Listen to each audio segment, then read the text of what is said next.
Nang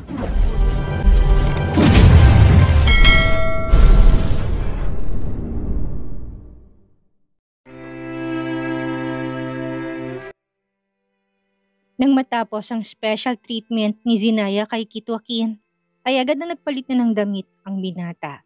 Si Zinaya naman ay lumabas na muna ng veranda upang masilayan ang nagagandahan at nakikislapang bituin sa kalangitan. Napangiti si Zinaya at napahinga ng malalim. Patuloy pa ring bumabagabag sa isip niya ang impostor na si Miracle Mendez. Kung tutuusin, bigla-bigla lamang tong sumulpot sa buhay nila.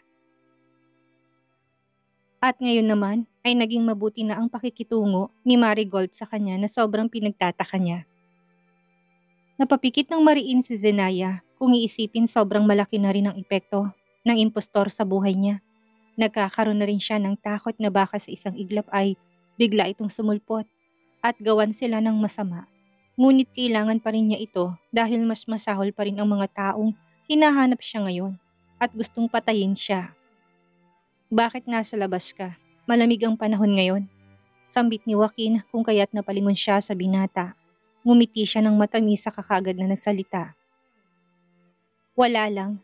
Nagpapahangin lamang ako. Ang ganda ng mga bituin, no? Tumango si Joaquin at lumapit sa tabi niya.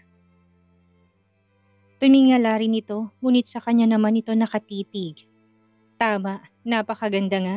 Napangisi si Zenaya dahil doon. Agad namang umupo ang dalaga sa hita ni Joaquin, kung kaya't mabilis na pinulupot ng binata ang mga braso nito sa kanyang maliit na bewang. Ikaw talaga, hindi naman kalangitan ng tinitingnan mo. Kung hindi ako, natatawang sabi ni Zenaya kung kaya't napangiti si Joaquin. Mas maganda ka pa sa kalangitan, babe. Uminit ang mukha ni Zenaya dahil sa sobrang kilig. Kitang-kita naman ni Joaquin ang sandaling pamumula ng pisngi ng dalaga. Kinintala ni Joaquin ang halik sa pisngi si Zenaya, kung kaya't mas namula pa ito. You tease me, bulong ni Zenaya at napahampas ng mahina sa braso ni Joaquin. Nga pala, napapansin kong sobrang busy mo ngayon sa kumpanya. Nais ko lang ipaalala sa iyo, mister, na huwag kang magpapagod sa trabaho dahil alam mo naman, ayaw ko napapagod ka. Hays, kanino ka ngang asawa? Napakatigas ng ulo mo. Namumroblemang saad ni Zenaya at napahawak pa sa ulo. Oo nga pala. Ako nga palang asawa mo. Natatawang saad ni Zenaya kung kaya't tumawa rin ng mahina si Joaquin. Hindi ko naman po pinapagod ang sarili ko, Commander. Mas gusto ko pang pagurin ang sarili ko nang kasama ka sa kama kaysa sa trabaho. Sobrang nakaka-enjoy yun. Pinikit ni Zenaya ang ilong ni Joaquin kung kaya't naparay ang binata. Ikaw, hindi ka pa masyadong magaling. Ipagpahinga mo na muna yung alaga mo, okay? Sobrang nagamit natin yan ng nakaraan. He needs also rest. Tuksuring sambit ni Zenaya na may halong pagkaseryoso. Sa bagay, nakailang rounds din tayo. Mabilis na hinalikan ni Zenaya ang bibig ni Joaquin. Nang sandaling yon, ilang minuto rin naglapat ang labi ng isa't-isa't si Zenaya nang humiwalay. Ang ingay! Natatawang saad ng babae kung kaya't natawa sila sa isa't isa. But seriously speaking, babe, kanina'y malalim ang isip mo. Maaari ko bang malaman kung anong bumabagabag sa'yo? Napatigil si Zenaya at nawala ang ngiti nito sa labi. Biglang sumeryoso mukha ng dalaga saka napahinga ng malalim. Napansin mo pala. Ilang segundo ring nanatili ang katahimikan. Hinintay lamang ni Joaquin na magsalita ang asawa. Joaquin, mag-promise ka sa akin. Panimula ni Zenaya, kumunot naman ang noo ng lalaki. Mag-promise ka sa akin na kahit na anong sabihin sa'yo ng ibang tao, lalo ng mama mo, ay huwag kang papayag na ipagamot ka sa iba. Selfish mang pakinggan, ngunit kailangan mong magtiwala sa akin. Hindi naman dahil ayaw kitang magpagamot sa iba at hindi ko gustong agad kang gumaling, ngunit wala akong tiwala sa iba. Napakunot si Joaquin, ngunit unti-unti naman ang lalaking naintindihan. Hindi kaya kinausap ng Miracle Mendez na yon ang nanay niya? At nalaman to ni Zenaya. Napahigpit ng yakap si Joaquin sa asawa. Ayaw man niyang tanungin, ngunit naglakas siya ng loob na tanungin. Ang bumabagabag sa isip niya. Kinausap ka ng Miracle na yon? Kinakabahang tanong ni Joaquin kung kaya tumango si Zenaya. Hindi ako pumayag sa gusto niya At wala akong tiwala sa taong basta-basta na lamang nagpapakita sa buhay natin. Hindi ko naman siya kilala kung kaya't wala akong tiwala sa kanya. Pati si Professor Isabel ay ginamit niya. Binlackmail niya ang kawawang propesor upang sabihin lang sa mama na siya si Dr. Miracle. Ang magaling na doktor. I know you knew her.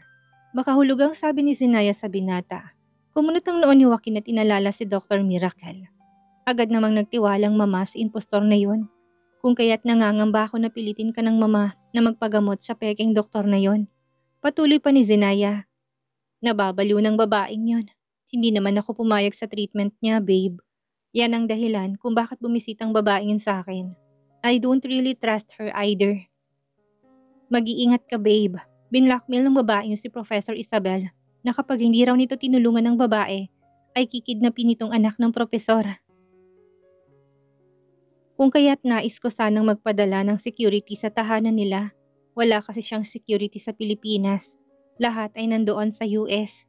Napatango naman si Joaquin. Sige, ako nang bahala sa seguridad ng pamilyang yun.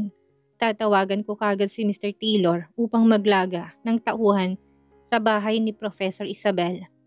Mabilis namang kinuha ni Joaquin ang kanyang telepono at tinawagan si Mr. Taylor. Ilang segundo lamang ay nakonekta ng tawag. Hello, boss. Anong may paglilingkod ko sa'yo? Tanong ni Mr. Taylor kung kaya't napatango si Joaquin. Nais ko sana maglagay kayo ng mga tauhan sa bahay ni Professor Isabel Smith. Magpakilala kayo sa kanila na kayong magbabantay at tauhan ko kayo. Maglagay ka ng 100 tauhan doon upang mapanatili ang seguridad ng magpamilya. Agad namang sinundan ni Mr. Taylor ang inutos ni Joaquin at nagsalita. Masusunod po, boss. Gagawin ko ng inuutos mo ngayon din. Mabilis namang ibinaba ni Joaquin ang tawag kung kaya't napangiti si Zenaya. Happy? Tanong ni Joaquin. Tumango naman ang asawa. Yumakap ng mahigpit si Zenaya sa lalaki sa kamaluhaluhang tumango. Super happy. Thank you so much, babe.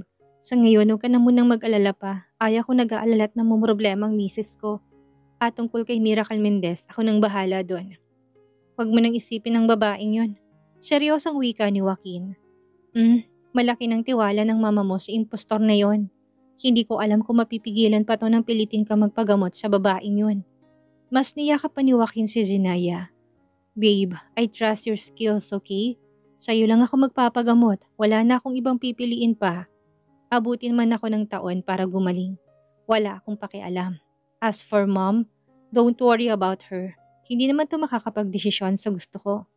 Napayakap ng mahigpit si Zenaya sa asawa. Talagang alam na niya na malaki ng tiwala ni Joaquin sa kanya kaysa sa mga nakaraang linggo. Hindi naman mapigilan ni Zenaya na kintala ng halik si Joaquin. Ngumiti ang dalaga ng sandaling magkahiwalay ang labi nila sa isa't isa. Thank you for your trust, babe. Nadadarang naman siyang tinignan ni Joaquin at mabilis na ibinalik ang labi niya. Sa labi nito tito na mismo ang humalik ng mariin sa kanya. Kinabukasan, maaga na namang pumasok si Tito Joaquin kung kaya't mag-isa na naman si Zenaya sa kanyang opisina. Hindi siya ngayon nag-ensayo, bagkus kinuha niyang kanyang telepono upang tawagan ng kaibigan niyang si Rose. Ilang ring lamang ay kaagad nang sumagot ang dalaga. Zena, napatawag ka, tanong ng dalaga, kung kaya't agad na napaupo si Zenaya sa kanyang suave chair. Seryosong titig niya sa nakasarang pinto sa harap niya. Okay na bang nilakad mo dyan? Kamusta ka? Kamusta rin palang pinapasuyo ko sa'yo dyan? Sunod-sunod na tanong ni Zenaya. Wait lang girl sunod-sunod naman ang tanong mo. May problema ba? May pag-aalala sa boses ni Rose. May konting problema pero masusolusyonan naman. Ano, kamusta? Rinig niyang paghinga ng malalim ni Rose. Hindi ko pa alam kung kailan ako makakauwi. Medyo nadili lang ng konti ang alis ng medical team na pupunta dyan sa Pilipinas. Alam mo naman ang mag-asawang Curie. Sobrang busy ng dalawang yon pero sinabihan ko na sila na it's urgent. Pakisabi ulit kay Jasper at Aiza na kailangan ko sila dito. Pwede naman nilang ihabilin yon sa mga assistants nila. O kaya ang isa pang katrabaho namin si Benji. May tiwala ko sa kakayahan nun. Para naman hindi na sila mamroblema. I really need them now. Katuwiran ni Zenaya kung kaya't agad namang tumango si Rose. Sige, sasabihin ko sa kanila yan. At isa pa Rose, Sabihin mo rin na walang makakaalam sa pagdating nila dito sa Pilipinas, okay? Ikaw nang bahala sa lahat. May tiwala ko sa'yo. Dagdag pa ni Zenaya sa kaibigan. Kumunot naman ang noon ni Rose sa ilang taong magkasama ni Zenaya. Ngayon lang niya narinig ang pag-alala at pagmamadali sa boses nito. Biglang kinabahan si Rose dahil doon. Hindi kaya malaki ang problema ng kaibigan? Zena, mukhang nagmamadali ka ata.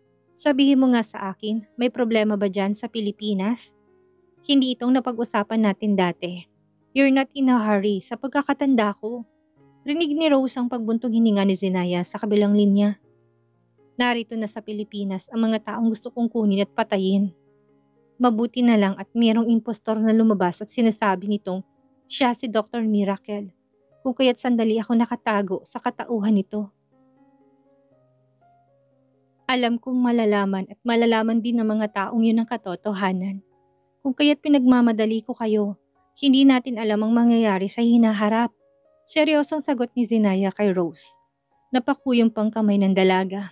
Ang tono ng boses nito ay kalmado, ngunit nababahiran pa rin ng pag-aalala. Kailangan mo mag-ingat, Zenaya. Hindi basta-basta ang mga taong yon. Tama ka, alam nating dalawa na malalaman at malalaman din nila na ang babaeng yun na impostor lamang. Mag-iingat ako, kaya ko sarili ko. Huwag mo kong intindihin. Basta't magmadali kayo't agad na pumunta dito sa bansa. Makakaasa kang uuwi kami dyan ng mas maaga. Nang makita ni Bianca na nag-usap sina Professor Isabel at Zenaya, labis ang kanyang pagkabahala. Natatakot siyang baka sinumbong na siya ni Professor Isabel kay Zenaya. Kasalukuyan yung binabagtas ang bahay ng propesora at balak sanang kausapin ito tungkol sa pinag-usapan nila na Zenaya. Ngunit nang makarating siya sa harap ng bahay ay kagad na lalaki ang kanyang mga mata. Mr. Taylor, bulong na wika ni Bianca. Nang makitang malaking lalaki sa tapat ng bahay ng propesora. Sa pagkakabilang niya, mahigit 100 ang mga nakabantay sa bahay ng propesor. Kumuyom ang kanyang kamao dahil sa sobrang inis. Alam na niya sa puntong yun ay naisumbong na siya ng propesor kay Zenaya. Hindi magkakaroon ng seguridad sa tapat ng bahay nito. Kung hindi ni Zenaya yun alam, isa pa naroon ng mga tauhan ni Kit Joaquin upang bantayan ang pamilya. Uminit ang kanyang ulot pinaghahampas ang manibela. Nagulat siya nang may kumatok sa kanyang bintana. Sa pagtingin niya ay si Mr. Taylor yon. Sa sobrang gulat at kaba, ay agad niyang pinaandar ang kotse at mabilis na pinaharurot to. Nakahinga siya ng maluwag nang makatakas. Muntikan na siya doon. Mabuti na lang at tinted ang kanyang kotse. Nang makaramdam ng pagkalma, ay agad nang tinawagan ni Bianca si Mrs. Anderson. Tita, nakita ko maraming tauhan ni Kit Joaquin ang nakabantay sa tapat ng bahay ng propesor. Hindi kaya hostage na sila ni Zenaya? Tanong niya sa matanda. Rinig niyang pagsinghap ng matanda sa kabilang linya. Anong sabi mo? Sabi ko ho, narito ang mga tauhan ni Kit Joaquin sa harap ng bahay ni Professor Isabel. Mukhang kumikilos na si Zenaya sa plano nito. Wala ka hubang gagawin? Tanong ni Bianca sa kanapataas ng kilay. Sa katunayan, kagabi pa malalim ang isip ni Mrs. Anderson. Hindi niya kayang paniwalaan na gagawin yun ng manugang niya. Kilala niya si Zenaya, isa itong mabait at maalagang bata. Labis ang kanyang pag-iisip na magagawa bang gawin ni Zenaya na i-blackmail ang matatandang propesor na iyon. Ngunit pinagsawalang bahala niya na lamang yon, ang mahalaga lamang siya matanda ay ang kaligtasan ng kanyang anak na si Joaquin. At nang marinig na pinababantay ni Kit Joaquin ang bahay ng propesor ay alam niyang kagagawan yun ng kanyang manugang. Mukhang tama nga si Bianca, kumikilos na nga ito. Mukhang isinumbong sila ni Zenaya sa asawa nito. Nakaramdam ng pagkainis si Mrs. Anderson. Hindi niya akalaing magagawa sa kanya ni Zenaya to. Napakawalang hiya. Sige, at kakausapin ko si Zenaya. Huwag kang mag-alala, Dr. Miracle. Akong bahala sa manugang kong ito. As for you, mag-iipon ka ng lakas at mag-relax lamang dahil ilang araw lamang ay ikaw ng doktor ng anak ko.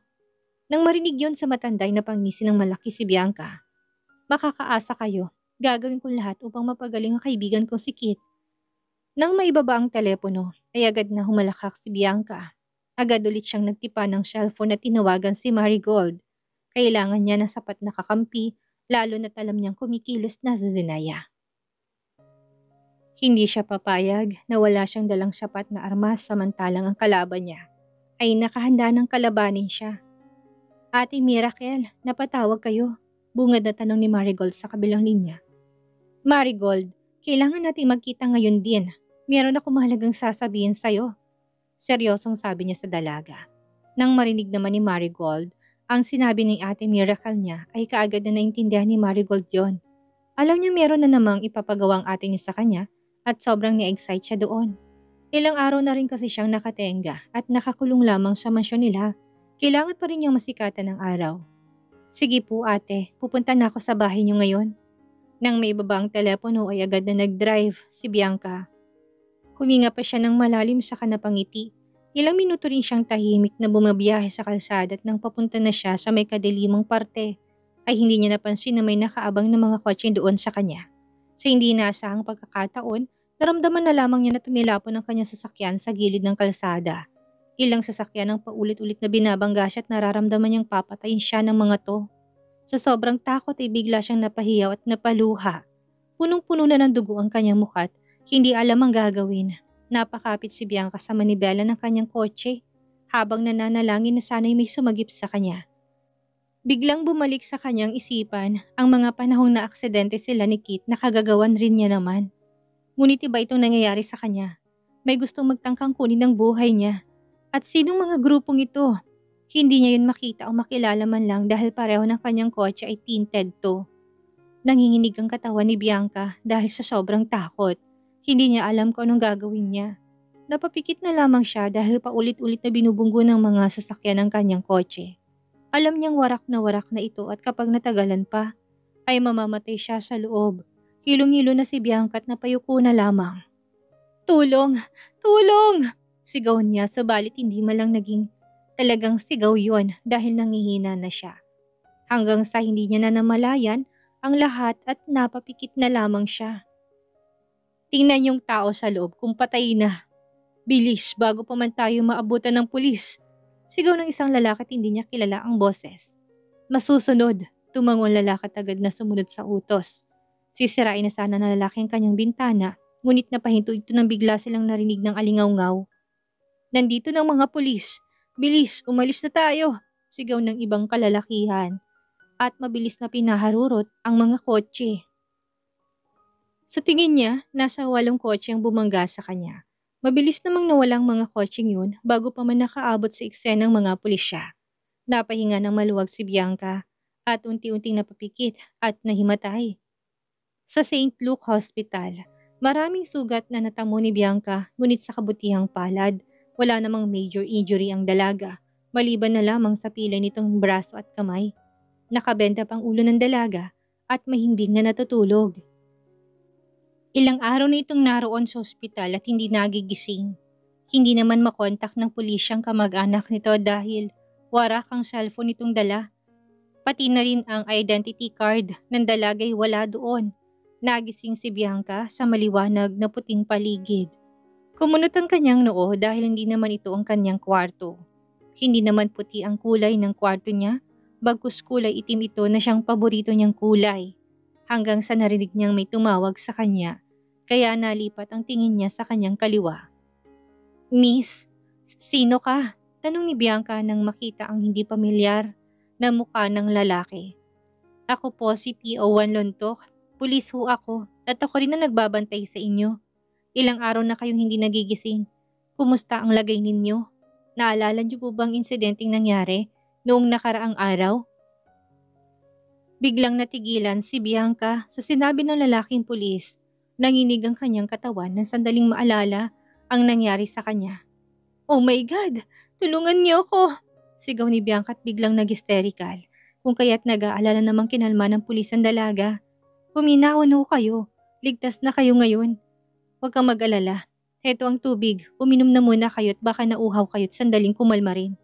Naging kalmado naman ang pakiramdam ni Bianca nang sandaling iyon at tinitigan ng pulis. May lead na ba kayo kung sino nagtangkang kumitil sa buhay ko? Nagulat naman ang pulis sa sinabi ni Bianca.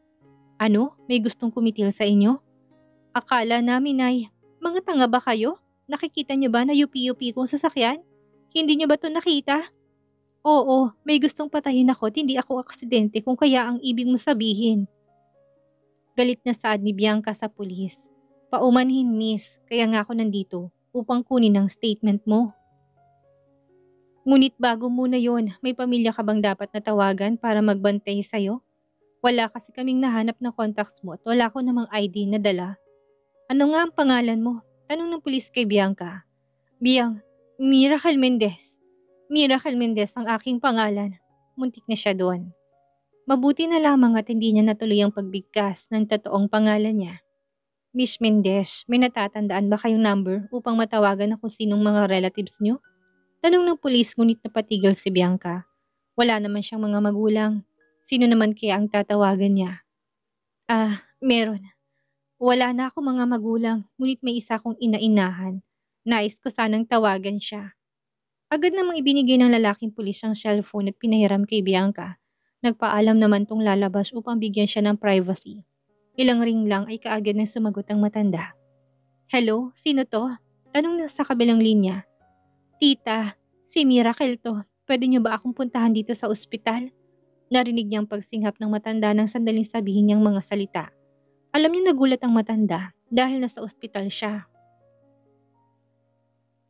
Ano? Anong ginagawa mo sa ospital ngayon? Bakit mo pala ako pinapapunta dyan? Ano problema? Sunod-sunod na tanong ni Mrs. Anderson sa kanya. Napakagat ng labi si Bianca at mabilis na napahagulhol na para bang nagsusumbong sa ina dahil inagawan siya ng lollipop ng kaibigan. Natakot naman si Mrs. Anderson dahil umiyak ang doktor sa kabilang linya. Anong problema, iha? May masakit ba sa'yo? Kinagat ni Bianca mga labi at nagsalita. Tita, may gusto pong pumatay sa akin. Ilang araw na rin akong comatose. Dahil sa isang trahedya. Pwede niyo ba ho akong puntahan? Natatakot po ako. Nang sandaling marinig yun sa dalaga, ay dali-dali namang tumayo ang matanda. Nakaramdam to ng pag-aalala. Sabihin mo sa akin, saan ka na-admit? Saang hospital ka at pupuntahan agad kita? Ngayon din mismo. Nasa St. Luke Hospital po. Maraming salamat, tita. Ikaw lang talaga kasi ang malalapitan ko. Pasensya na sa istorbo. Napailing ang matanda. Huwag ka nang mag-alala. Ang mahalaga ay ligtas ka ngayon. Diyos ko, sino naman ang taong gumawa sa'yo nito?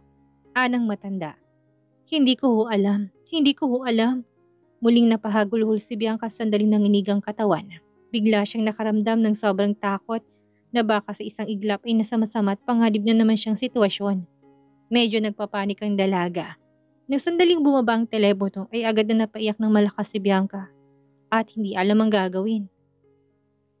Hindi niya alam kung sino may gawa sa kanya noon, galing lang siya sa bahay ng mga Smith, ngunit sa isang iglap ay agad na may bumangga sa kanya at gusto siyang patayin. Ano ang pakay nito sa kanya? Bakit siya nito gustong patayin? Yan lamang sa maraming tanong ang bumabagabag sa isip ng dalaga.